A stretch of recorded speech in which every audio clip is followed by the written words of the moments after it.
नमस्कार। आजकल हम सब ऑनलाइन हैं। शॉपिंग, पेमेंट, सोशल मीडिया, सब कुछ। पर एक सवाल है, क्या हम वहाँ सेफ हैं? आज हम सीधे सीधे बात करेंगे ऑनलाइन फाइनेंशियल फ्रॉड से बचने के तरीकों पर।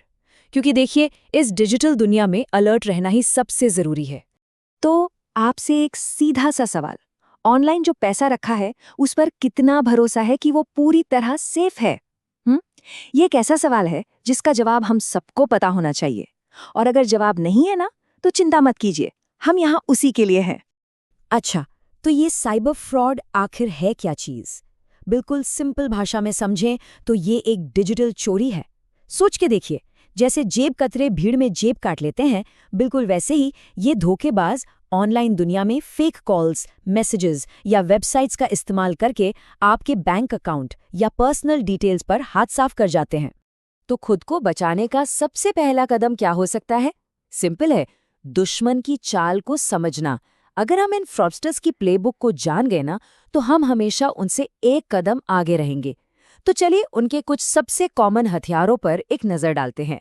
सबसे पहली और सबसे आम चाल, ये लोग हमारी डिजिटल चाबियों को चुराने की कोशिश करते हैं। और ये चाबियां क्या हैं? जी हाँ, ये हैं हमारे ओटीपी, पिन और पासवर्ड्स। एक बात बिल्कुल गांठ बांध लीजिए, ये एक गोल्डन रूल है, एक लाइफलाइन समझिए।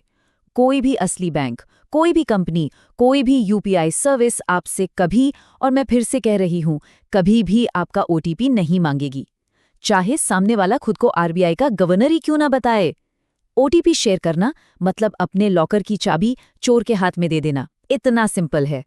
अच्छा, अगली चाल है डर और लालच का खेल, मतलब फेक कॉल्स और मैसेजेस। और इनके बहाने तो देखिए, सर आपका अकाउंट ब्लॉक हो जाएगा, भूलकर डर पैदा करते हैं। फिर मुबारक हो, आपकी 25 लाख की लॉटरी लगी है, भूलकर लालच देते हैं। या फिर केवाईसी अपडेट करो वरना सर्विस बंद हो जाएगी, कहकर एकदम से अर्जेंसी क्रिएट कर देते हैं।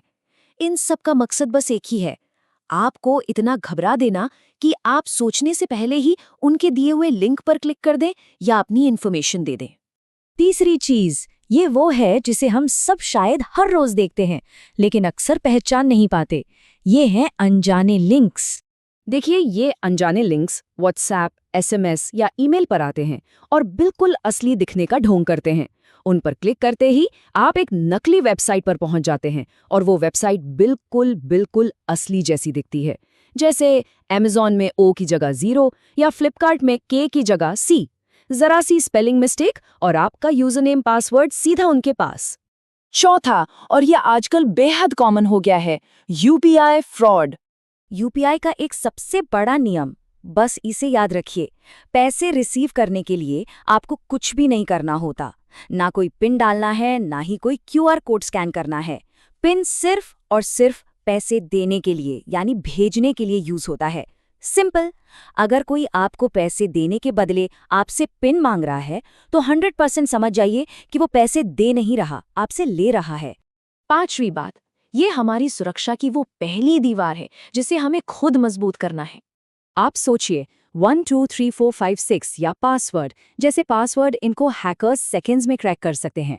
लेकिन एक स्ट्रॉन्ग पासवर्ड जिसमें लेटर्स, नंबर्स और सिंबल्स जैसे @ हैश, डॉलर्स का मिक्स हो, उसे क्रैक करने में सालों लग सकते हैं।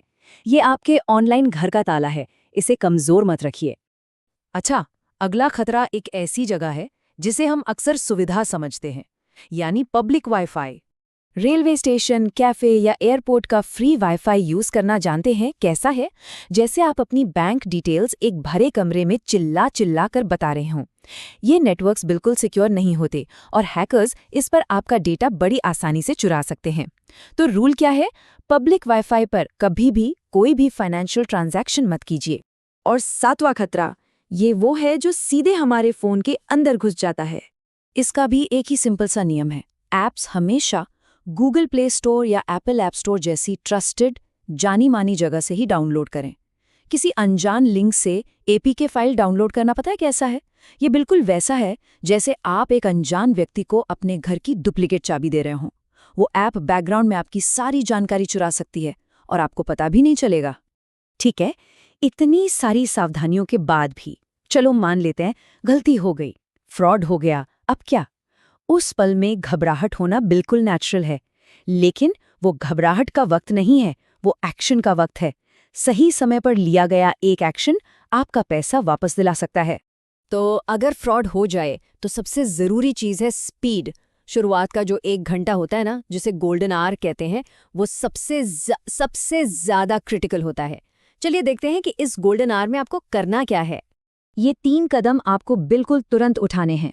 सबसे पहले national cyber crime helpline number 1930 पे कॉल करें।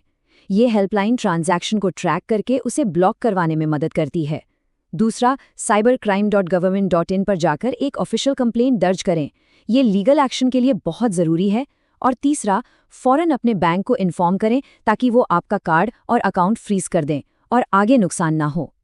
देखिए, चोर हमेशा नए नए तरीके निकालते रहते हैं, इसलिए अपडेट रहना बहुत जरूरी है।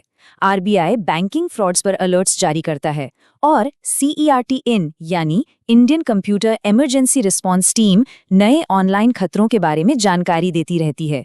इन्हें फॉलो करना एक बहुत अच्छी आदत है। तो इस पूरी चर्चा का सार क्या निकलता है? ऑनलाइन सेफ रहने का एक बहुत आसान सा मंत्र है, जिसे आपको बस हमेशा याद रखना है। और वो मंत्र है, जल्दी और लालच बराबर है फ्रॉड का चांस। फ्रॉडस्टर्स हमेशा हमेशा इन्हीं 2 इमोशंस का फायदा उठाते हैं। वो हमारी लॉजिक को साइड में करने के लिए अर्जेंसी या लालच का इस्तेमाल करते हैं। जहां भी आपको ये दोनों चीजें दिखे ना, बस वहीं रुक जाइए और 2 बार सोचिए। तो आखिर में बस यही एक सवाल है। जैसे हम घर से निकलने से पहले लॉक चेक करते हैं ना, बिल्कुल वैसे ही हर ऑनलाइन ट्रांजैक्शन से पहले सावधानी बरतना एक आदत होनी चाहिए। देखिए, साइबर सुरक्षा कोई एक दिन का काम नहीं है, ये एक स्मार्ट आदत है और इस आदत की शुरुआत आज से ही करनी चाहिए। सही कहा ना?